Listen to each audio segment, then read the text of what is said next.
এই যে দেখেন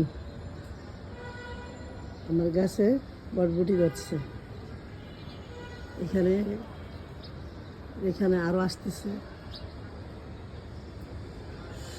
গাছগুলো মোটামুটি ভালোই আছে, দেখা যাবে কয়েকদিন পর। ভেন্ডি গাছও কিন্তু ভেন্ডি 2-1 দিন পর পরই পারা যায়।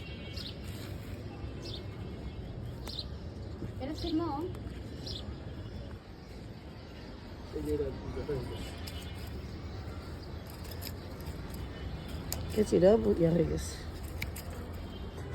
ছাদ থেকে দেখেন কতগুলো শাক উঠিয়ে নিয়ে আসলাম। মিষ্টি কুমড়া শাক, সাথে লাউ শাক আছে, সাথে কিছু বেগুন,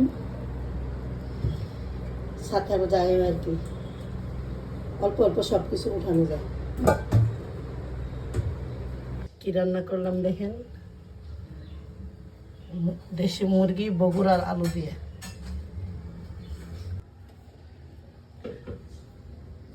লাউ সিলকা, আলু, সিম, চিংড়ি মাছ দিয়ে ভাজি করেছি।